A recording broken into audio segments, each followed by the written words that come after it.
Bonjour à tous, ce tuto a pour objectif de clarifier un certain nombre de choses concernant la notion de réel normal.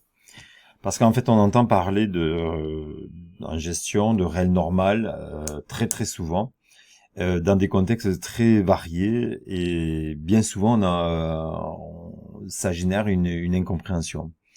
Alors en fait, il faut savoir que il y a trois domaines dans lesquels on va retrouver cette notion de réel normal, qui sont un réel normal qui va correspondre à la production des comptes qui vont être déposés après l'Assemblée générale qui a approuvé les comptes de l'entreprise. Et il y a une obligation qui oblige les entreprises à déposer un certain nombre de documents au greffe du tribunal de commerce. C'est une publicité des comptes obligatoire. Alors voilà, donc dans un premier temps, on va voir une présentation à rien normal on peut appeler ça comptable et juridique. Hein. Dans les cabinets d'expertise comptable, on parle de faire du juridique. Ensuite, on va retrouver cette notion en termes de bénéfices industriels et commerciaux. Voilà. Avec trois régimes, le réel normal, le réel simplifié et le micro BIC. Et on va également retrouver cette notion-là avec le régime de TVA, réel normal, simplifié et franchise en base. Alors, ça complique évidemment l'ensemble. C'est pour ça que ce tuto a pour objectif non pas de rentrer dans les détails, mais de donner une image pour éclaircir ces différents régimes. Voilà, donc cette présentation des comptes, on va avoir, lorsque l'Assemblée s'est tenue, on va donner un certain nombre de documents qui sont essentiellement le bilan, le compte de résultats, les annexes, affectation de résultats. Il en existe d'autres, de manière normalisée. Et on va remettre ces documents au greffe du tribunal de commerce. Alors, il y a des seuils qui sont pour choisir le modèle que l'on doit déposer, c'est-à-dire réel normal ou réel simplifié, qui va entraîner l'obligation de remettre certains documents ou pas. Eh bien, il y a des seuils qui sont très élevés. Et ces seuils sont au nombre de 3, total bilan, total du chiffre d'affaires et nombre de salariés. Et lorsqu'on dépasse ces deux seuils parmi les 3, on a l'obligation ou pas de rendre les comptes selon le modèle réel normal. Voilà pour le réel normal comptable.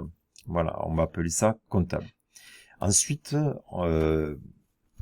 lorsque l'exercice comptable est terminé, on a l'obligation de remettre une liasse fiscale. Donc la liasse fiscale, elle peut être remise selon le régime du réel normal ou du régime simplifié, où il peut y avoir un régime encore plus simple qui est le micro BIC. Donc là, on parle bien de la liasse fiscale qui sert à la déclaration des BIC, bénéfices industriels et commerciaux. Nous, on est dans le contexte de l'entreprise qui dépend de ces régimes. Hein. Voilà, donc si je clique ici, par exemple, sur un article, on va retrouver des informations, des informations qui détaillent ces principes.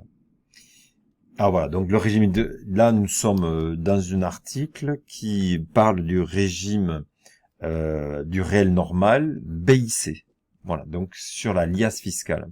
Donc on retrouve des seuils de 789 000 euros pour les activités d'achat-vente, 238 000 euros pour les activités prestations de services. Ces seuils sont susceptibles de changer. Une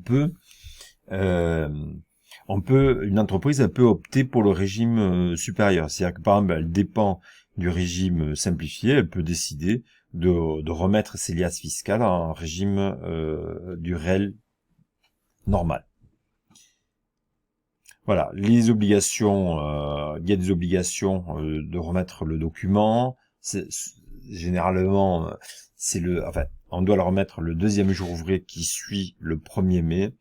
Et il arrive que pour les cabinets d'expertise, il y ait des délais qui se rajoutent en fonction des événements de l'année. L'administration fiscale parfois donne des délais supplémentaires. Aussi, si les obligations sont remises dématérialisé, il peut y avoir des délais supplémentaires. Dans cette ce qu'on appelle la liasse fiscale, elle va être constituée d'un grand nombre de documents qui sont normalisés par un bilan. Ça va être la liasse, le formulaire 2050-51, 2052-53 pour le compte de résultat, etc. Et on va retrouver certains documents que l'on a déjà vus en cours, tels que la 2058, les plus-values, la 2059, etc., etc. Donc la liasse fiscale, c'est quelque chose d'assez voilà, il y a un grand nombre de pages et je peux vous montrer une liasse fiscale qui avait été proposée sous Excel. Donc je vais agrandir. Et là, à l'écran, j'ai le tableau de l'annexe. Alors, je reviens sur la liasse fiscale. Voilà, donc ici, si on regarde sur la partie basse, on a une présentation, on a une liste de documents de la liasse fiscale. 2050, 2051, 52, etc. Donc si je clique sur 2050, on va retrouver le bilan actif, normalisé, liasse fiscale, c'est-à-dire, voilà, on a une normalisation que vous avez pu déjà observer. Donc on va retrouver les mêmes notions que dans le bilan économique, si vous voulez, enfin comptable, qui pourrait être présenté dans un rapport de gestion. Eh bien, on va retrouver les mêmes notions. 2051, ben, le passif. Voilà. 2052, le compte de résultat de l'entreprise. 2053, la suite et la fin du compte de résultat. 2054, le tableau de variation des immobilisations que vous avez peut-être pu aborder en P2 dans la comptabilité. Eh bien, on va avoir un tableau de variation des immobilisations fiscales. Voilà. Donc, on va retrouver différents postes, immobilisation incorporelle, corporelle, financière, et toujours la même chose, avec les valeurs d'origine, c'est-à-dire celles qui apparaissaient au bilan de l'année passée, et là on va retrouver les augmentations de l'année, les diminutions de l'année, et le solde, les diminutions, pardon, les augmentations, les diminutions, et la valeur à la fin de l'exercice. Ce sont des tableaux qui permettent d'avoir une historique sur les fluctuations, hein. Qu'est-ce qui a progressé, voilà, pourquoi le compte a augmenté, de combien il a augmenté, de combien il a diminué. Voilà, donc on va retrouver un grand nombre de documents, et de la même manière on va avoir le tableau des amortissements, quel était le montant des amortissements, donc les comptes qui ont 8 en deuxième position, et augmentation, diminution, et le montant en fin d'exercice. Voilà. Après, vous avez évidemment des cadres supplémentaires avec des informations, amortissement dégressif exceptionnel, qui renseignent en fait ce qui s'est passé dans l'année. Voilà, donc on voit que dans la liasse fiscale, celle qui est remise aux impôts, on a un grand nombre de tableaux. Plus évidemment, à chaque fois qu'il y a des cas particuliers, il va y avoir des formulaires à rendre. Voilà pour la liasse fiscale. Alors évidemment, si on est en retard, on a des majorations fiscales. Ensuite, voilà. On a notre régime fiscal qui est, lorsqu'on est en dessous des seuils que l'on a vu tout à l'heure, on peut présenter les comptes en réel simplifié, ou lorsque l'activité est très petite, eh bien un régime du micro-BIC. En termes de TVA, on va avoir aussi des régimes différents. Alors il faut savoir que c'est un peu décorrélé, c'est-à-dire que on peut être en liasse fiscale au régime du réel simplifié, par rapport au seuil, et présenter une TVA en réel normal. Voilà. On peut tenir la comptabilité en réel normal, faire une présentation de réel simplifié en termes de liasse fiscale à remettre pour les impôts, pour la déclaration des revenus et de l'ensemble des comptes. Et voilà, donc en fait on peut toujours opter pour le régime de présentation ou de calcul supérieur, et au régime de TVA, eh bien le plus petit régime c'est franchise en base.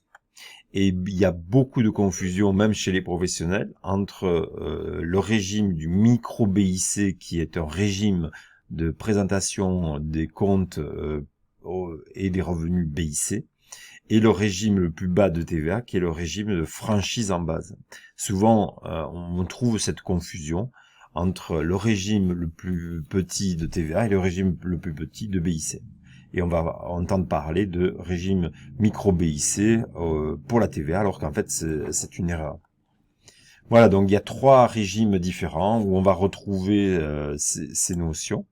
Et c'est pour ça que il fallait un peu éclaircir, parce que ça, c'est pas, voilà, ça peut générer, l'ensemble de ces systèmes peuvent générer des confusions. Bon, merci pour votre écoute.